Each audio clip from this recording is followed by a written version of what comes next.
오늘 전도서 강의 9번째 시간, 삶은 하나님의 선물입니다 라는 제목으로 하나님 말씀을 함께 나누시겠습니다. 지난 화요일이었습니다. 미주 CGN 방송에서 초대하는 영화 시사회가 있어서 그 CGN 방송에서 판권을 가지고 이제 곧 개봉을 하게 되는데, 그 영화의 시사회가 있어서 초대를 받고 가게 됐습니다. 교회 오빠라는 제목의 다큐멘터리 실화 영화였습니다.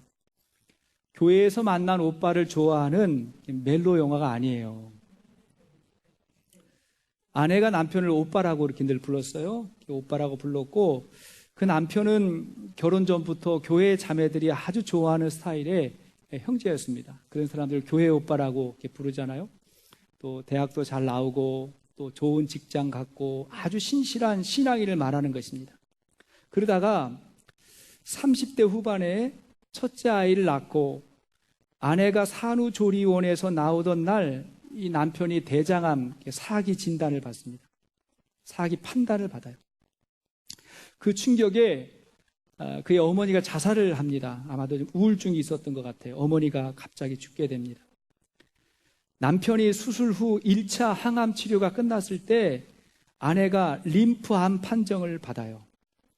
정말 그 욥과 같은 상황이 펼쳐지는 거예요.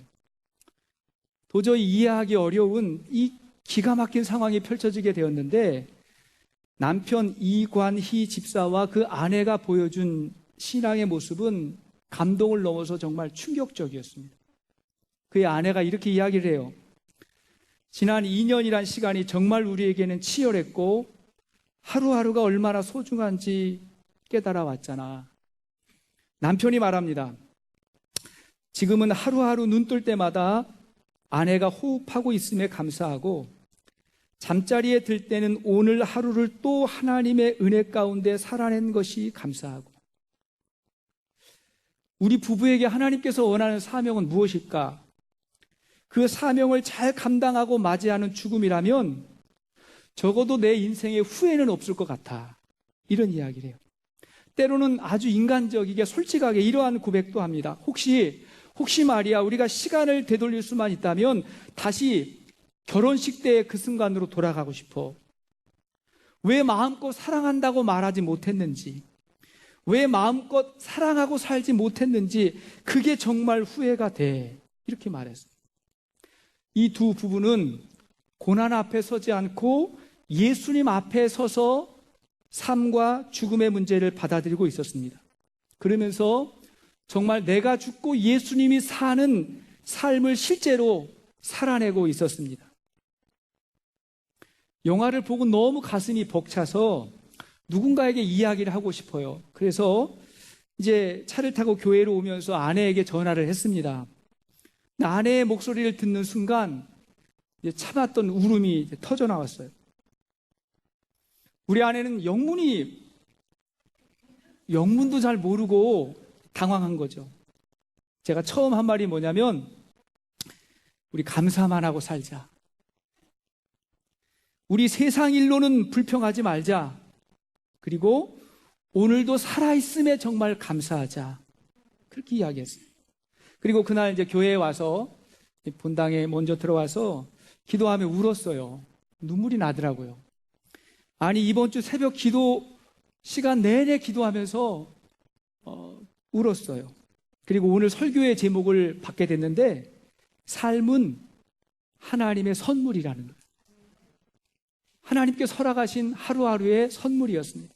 자, 세상의 허물을 뒤로하고 하나님 안에서의 삶을 강조하던 전도자가 전도서 5장에 와서 두 가지를 말했어요. 지난 시간에 본 것이 첫 번째인데, 온전한 예배자가 되어야 한다는 거죠. 무엇보다도 예배가 회복되어야 하나님 안에서의 삶을 살 수가 있기 때문에 그래요. 그 둘째가 오늘 말씀인데, 물질의 청지기가 되는 것입니다. 우리가 하나님을 잘 섬기는데 반드시 알아야 되는 것이 이 재물과 돈의 문제이기 때문에 그렇습니다. 그래서 영어 성경 NIV 성경을 보면 예수님이 하시는 말씀 가운데 구원, salvation이라고 하는 단어보다 돈, money라는 단어가 훨씬 많이 나와요. 예수님의 36가지 비유 중에 16개가 재물, 돈의 문제를 다루고 있어요. 자, 이것은 구원보다 돈이 더 중요하기 때문이 아니라 돈의 문제를 확실히 하지 않으면, 이것을 잘 다루지 못하면 신앙생활과 구원을 온전히 누리기 어렵기 때문에 그런 것입니다. 사람들은 돈이 없어서 문제라고 생각하는데 성경은 돈을 다스리지 못하는 것이 문제라고 우리에게 가르쳐주고 있습니다. 그래서 오늘날 많은 사람들이 돈을 우상으로, 돈을 신으로 섬기잖아요. 첫 번째로 섬기지 않습니까? 오늘날 자본주의 시대를 살아가는 사람들에게 돈이 곧 능력이고 돈이 지혜요, 돈이 행복의 척도로 여겨집니다. 돈만 있으면, 정말 돈만 있으면 내 모든 문제가 다 사라질 거라고 그렇게 생각해요. 여러분, 과연 그럴까요? 자, 오늘 전도자는, 지혜자는 이에 대해서 우리에게 참 교훈을 가르쳐주고 있습니다. 자, 첫 번째는 뭐냐면 재물에 소망을 두지 말라는 것입니다. 재물에 소망을 두지 말라고 말하고 있어요. 재물에 소망을 두지 말라는 것은 이 재물이, 물질이 행복의 본질이며 목적이 아니라는 것입니다. 왜 그래요? 재물에는 만족이 없기 때문에, 계속 주어줘도 만족이 없는 것이 재물이기 때문에 그래요. 자, 10절을 보세요. 10절 보니까 시작. 은을 사랑하는 자는 은으로 만족하지 못하고 풍요를 사랑하는 자는 소득으로 만족하지 아니하나니 이것도 헛되도다. 자, 이것도 헛된데 뭐지요? 은과 풍요를 사랑한다. 은과 풍요가 뭐죠? 재물이에요. 물질의 문제예요. 자, 재물은 우리에게 꼭 필요한 거죠. 사람이 육체와 영혼으로 되어 있기 때문에, 그죠? 육의 문제, 먹는 문제는 정말 중요한 거예요. 만약에 이 육의 문제, 먹는 문제가 온전하지 못하면 이 영적인 문제도 항상 갈등이 생기게 돼 있어요. 그래서 먹는 문제는 너무나 중요해요. 근데 문제는 그 재물을 너무 사랑하는 것이 문제인 거예요. 사람은 믿음의 대상이 아니라 사랑의 대상이라 했죠. 제가 어떤 평신도에게 사람은 믿지 못해요, 믿을 수 없어요, 이렇게 얘기했더니, 아니 목사님이 그런 얘기하면 어떡하냐 그래가지고, 사람은 믿음의 대상이 아니고 사랑의 대상이에요, 이렇게 말했더니 그제야 무슨 말인지 이해를 하는 거예요. 마찬가지로 돈은 사랑의 대상이 아니라 관리, 다스림의 대상이죠. 여러분, 돈과 사랑에 빠지면 어떻게 되는지 아세요? 그거는 돈 사람이 되는 거예요. 돌아버려요, 그냥. 돈 사람. 디모데전서 6장 17절 이하의 말씀 보니까 시작. 내가 이 세대에서 부한 자들을 명하여 마음을 높이지 말고 정함이 없는 재물에 소망을 두지 말고 오직 우리에게 모든 것을 후히 주사 누리게 하시는 하나님께 두며. 자, 이거 보니까 재물에 소망을 두지 말고 하나님에게 소망을 두라고 말하고 있어요. 그 하나님에게 소망을 두지 않으면 하나님 안에 있는 것들을 누릴 수가 없다는 거예요. 그게 더 불행한 거예요. 하나님을 누릴 수가 없어요. 프랑스의 철학자 드니 디드로라고 하는 사람이 있었습니다. 이 사람 참 가난한 사람이었는데 1765년에 어느 날 갑자기 큰 부자가 됩니다. 왜냐하니까 그의 딸이 결혼을 했어야 됐는데 결혼 비용이 없는 거예요. 자, 그때 러시아 황제 예카테리나 2세가 디드로의 재정 문제를 알고 도와주기로 합니다. 러시아 황제가 도와준다는 거예요. 이 디드로가 당시 최고의 백과사전을 저술한 저자였대요. 백과사전을 썼는데 이 러시아 황제가 평소에 그 백과사전을 읽는 게 취미였어요. 그땐 그거 읽으면 지식이 풍부해지잖아요. 그러니까 그걸 많이 읽었기 때문에 이 디드로를 알고 있었어요. 근데 그 디드로의 재정적인 문제를 알고 황제가 제안하기를 디드로가 가지고 있는 모든 책들, 그 책들을 1000루블에 사겠다고 말했어요. 1000루블. 이게 오늘날로 환산하면 한국 돈으로 아마 2억 정도 되고요. 15만 불이 훨씬 넘는 그러한 액수였대요. 디드로가 그 돈을 받아가지고 딸을 결혼시키고 돈이 남잖아요. 남는 돈으로 주홍색 망토 하나를 샀대요. 우리로 말하면 옷이죠. 주홍색 예쁜 망토 옷을 하나 산 거예요. 그게 화근이었어요. 문제는 그 화려한 망토가 자기의 다른 물건하고 전혀 어울리지가 않는 거예요. 아무것도 화려한 게 없는 거예요. 이 망토만 화려해요. 그래서 그는 곧 자신의 소지품들을 더 나은 것으로 하나하나 바꾸기 시작했습니다. 시리아산 양탄자, 값비싼 조각상, 화려한 거울, 이태리 가구, 의자 이런 것들을 바꾸기 시작했고 집안의 것들을 다 바꾸기 시작했는데 망토 하나 샀는데 도미노처럼 모든 것들을 다 새 걸로 바꿔야 됐어요. 나중에는 아무것도 없어졌어요. 이것을 디드로 효과라고 부른대요. 오늘날 부자에게도 여유가 없는 이유가 이와 같아요, 여러분. 부자라고 돈이 남는 게 아니에요. 돈이 없어요. 왜? 삶의 수준이 끊임없이 올라가니까 계속 또 다른 게 필요하거든요. 그래서 만족이 없어요. 록펠러가 이야기했다는 얼마나 더 있으면 만족해요? 조금만 더. 그잖아요. 집 하나 사면 그죠? 그에 맞는 차 사야죠. 차 있으면 그에 맞는 옷 입어야죠. 옷 입으면 또 뭐 껴야죠. 먹어야죠. 계속 하다 보니까 이게 만족이 없더라는 거예요. 11절 보십시오. 11절 시작. 재산이 많아지면 먹는 자들도 많아지나니 그 소유주들은 눈으로 보는 것 외에 무엇이 유익하랴. 재산이 많으니까 섬겨야 될 사람, 많은 사람들이 생기게 됐다는 거예요. 자, 이렇게 재물의 소망을 두는 자는 그래서 마음에 근심이 커져요. 재물의 소망이 있기 때문에 마음에 근심이 쌓이는 거예요. 12절 말씀 보니까 시작. 노동자는 먹는 것이 많은지 적든지 잠을 달게 자거니와 부자는 그 부유함 때문에 자지 못하느니라. 어제 저녁에 여러분들 주무실 때 두 다리 쭉 뻗고 편안하게 주무셨다 그러면 행복한 거예요. 부유한 사람 그렇지 못한다잖아요. 어느 마을에 홍수가 나가지고 마을의 모든 물건들이 떠내려가는 거예요. 지금 저 뉴올리언스에 또 폭풍 온다 그러잖아요. 막 홍수가 나가지고 떠내려가는데 냉장고가, 텔레비전이 막 가구가 막 떠내려가는데 그것을 보던 홈리스 아버지하고 아들이 그걸 지켜보고 있었대요. 아들이 아버지에게 이렇게 말해요. 아버지, 우리는 참 다행이에요. 우리는 물건이 없으니 떠나갈 물건이 없어요. 걱정이 전혀 없어요. 이렇게 말했더니 아버지가 하는 말이 그게 다 네 애비를 잘 만나서 그런 거야. 이야기했죠. 요즘 일본의 그 무역 보복으로 인해서 삼성의 이재용 회장이 얼마나 바쁩니까? 되게 바쁘잖아요. 대통령이 만나자고 해도 시간이 없어요. 간다고 뭐 도움되는 것도 아니죠. 현장을 누비면서 다니지 않습니까?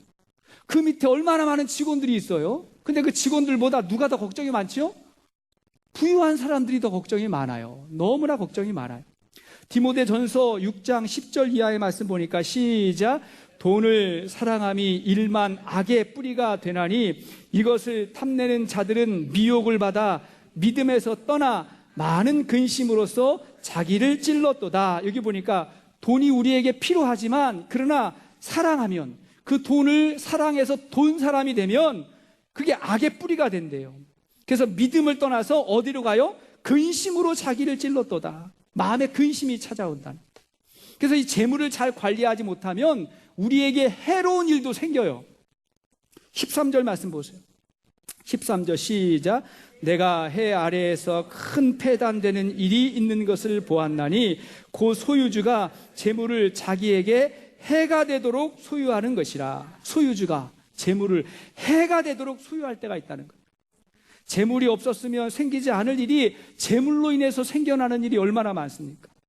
부모와 자녀가 등을 돌리고 형제 간에 서로 원수가 되고 이웃 간에 서로 피 흘리는 일들이 우리 주위에서 얼마나 많이 일어납니까? 나는 아니라고 생각하지 마세요. 그걸 살아가면 우리 모두가 다 마찬가지예요. 화가 된다는 거예요. 자, 이것이 재물을 온전히 다스리지 못하고 너무 사랑해서 재물에 소망을 두고 살아가는 사람들의 모습이라고 성경은 말하는 것입니다.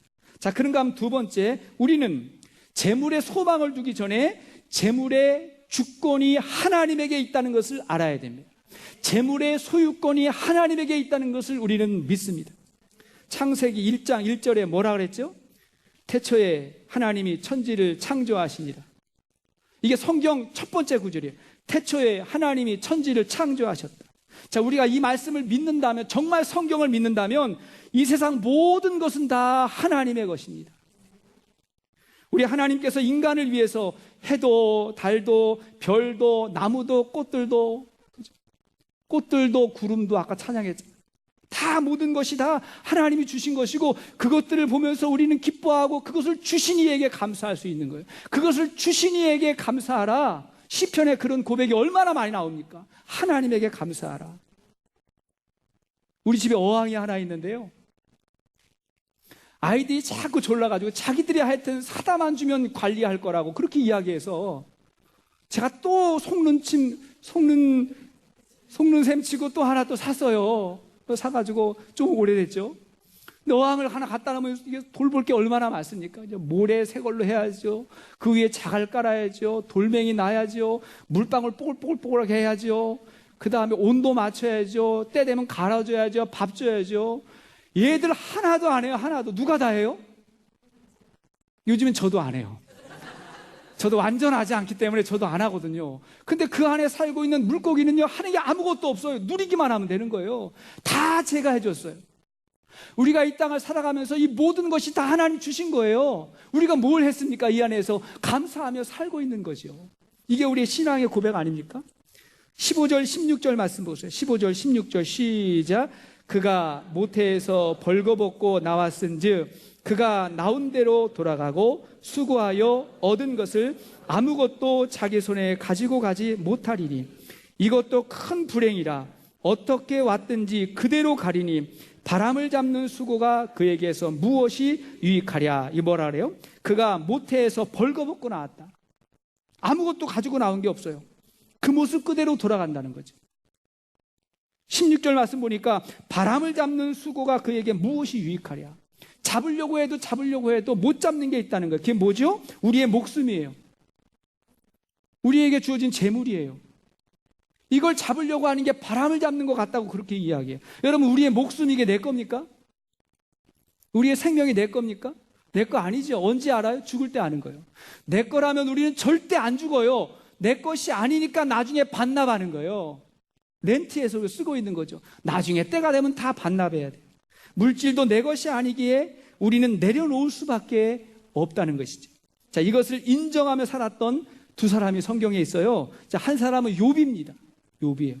욥기 1장 21절 이하의 말씀 보니까 시작. 이르되 내가 모태에서 알몸으로 나왔사온즉 또한 알몸이 그리로 돌아가올지라.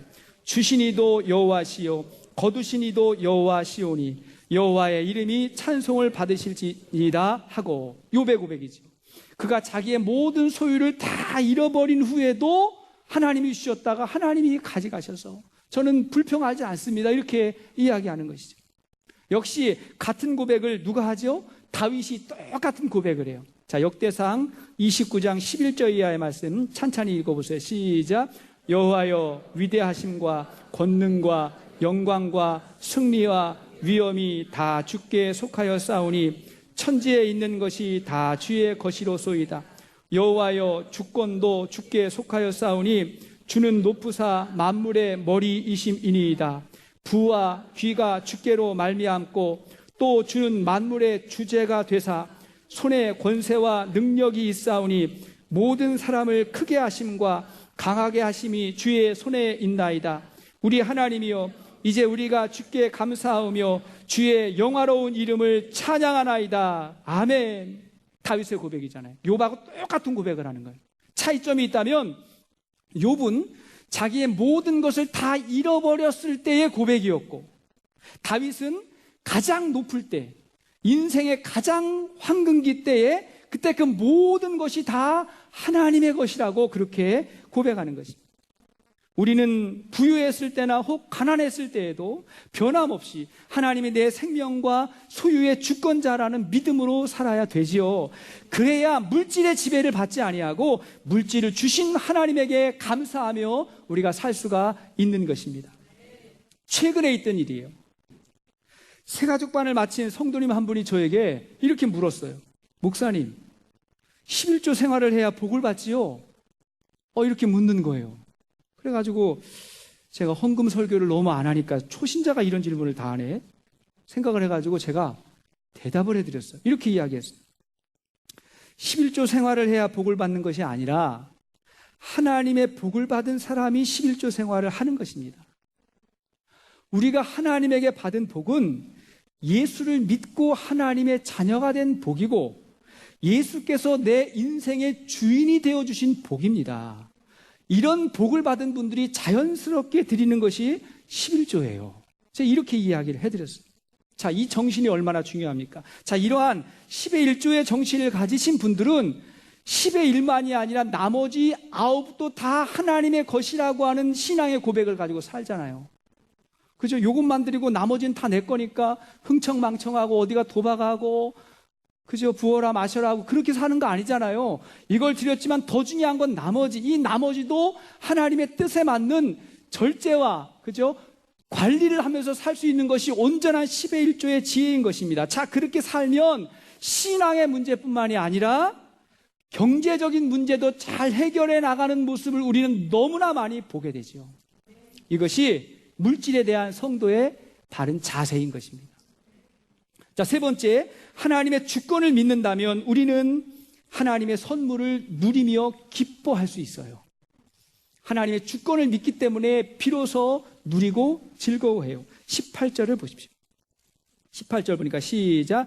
사람이 하나님께서 그에게 주신 바 그 일평생에 먹고 마시며 해 아래에서 하는 모든 수고 중에서 낙을 보는 것이 선하고 아름다움을 내가 보았나니 그것이 그의 몫이로다. 여기 보니까 드디어 이제 모든 수고 중에서 낙을 보는데 선하고 아름다운 것을 내가 봤다. 전도자가 지금 선하고 아름다운 거에 대해서 이야기하고 있는데 뭐가 달라졌나 봤더니 하나님께서 주신 바, 그런 표현이 있죠. 하나님께서 주셨다는 거예요.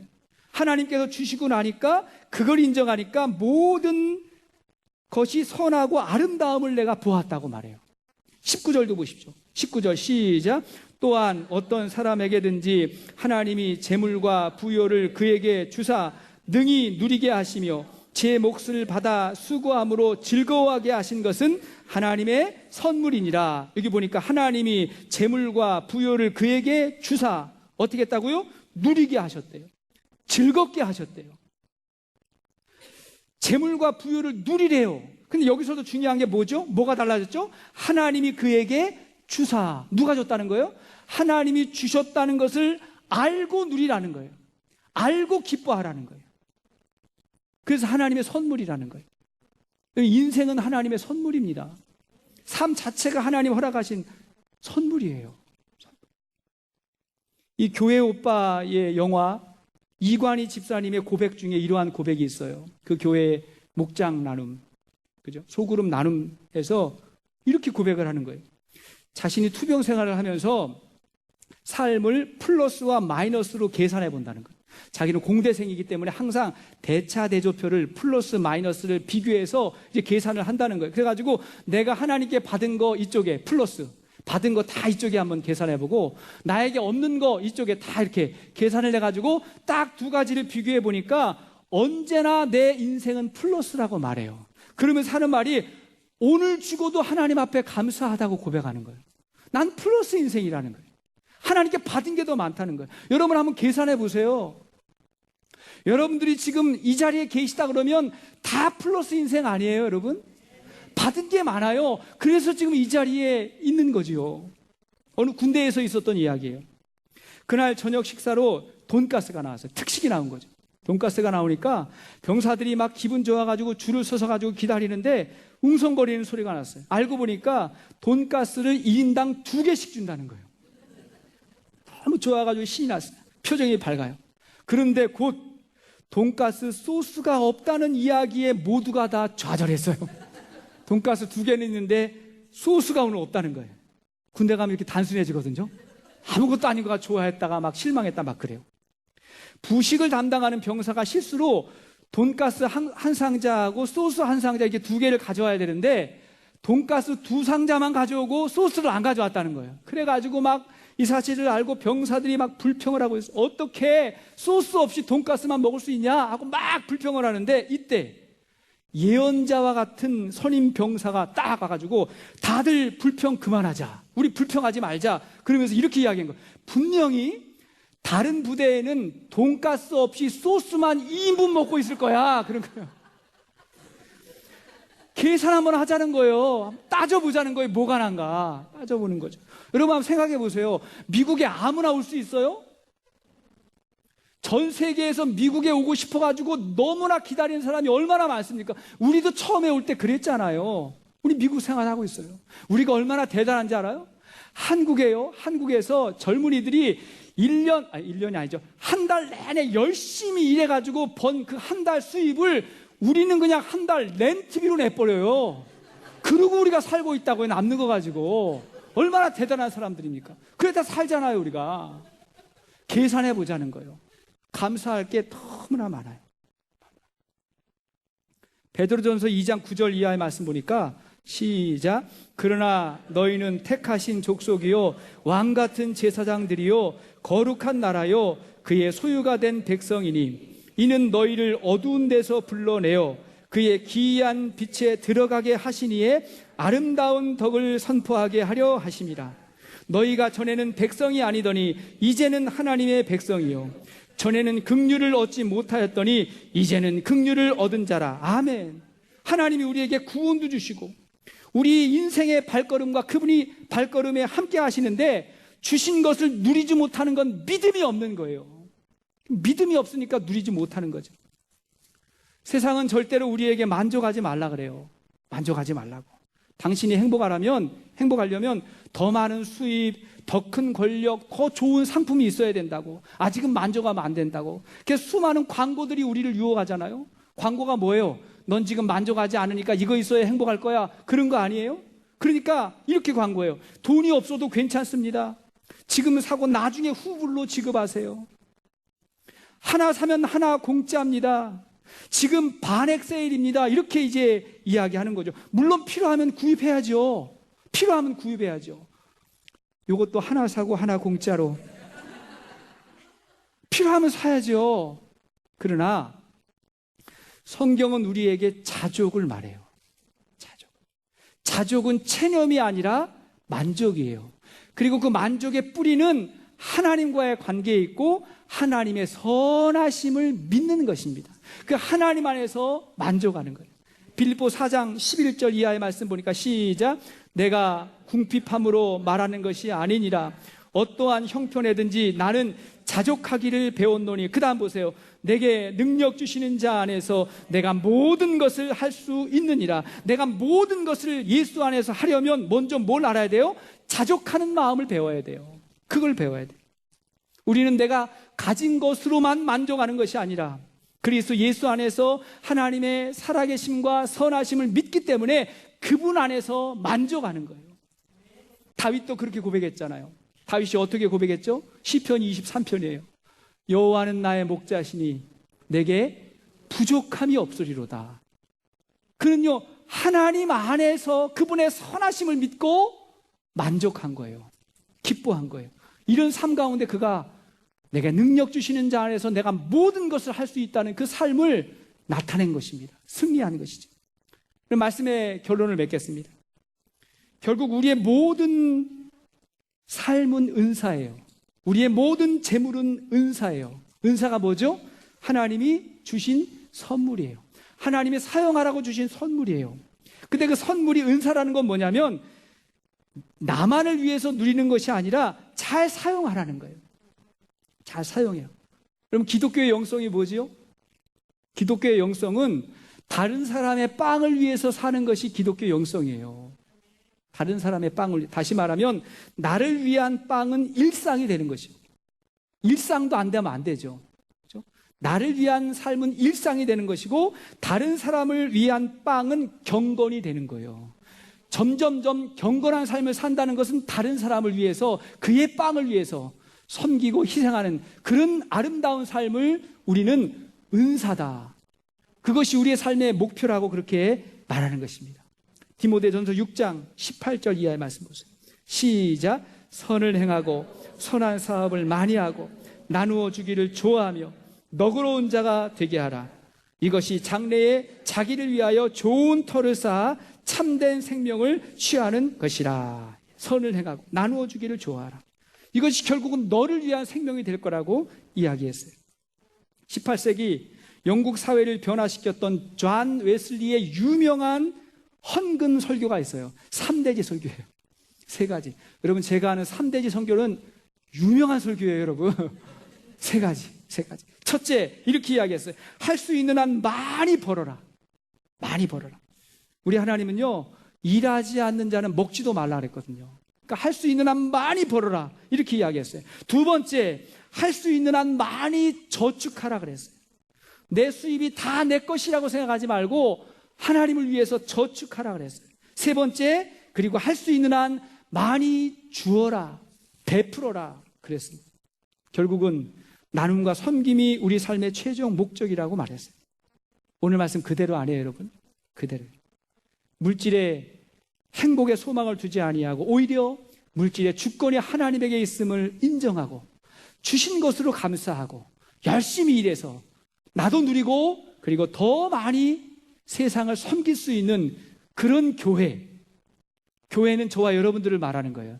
그런 우리 모두의 삶이 될 수 있기를 주의 이름으로 축복합니다. 같이 한번 찬양하겠어요. 기쁨으로 찬양 127장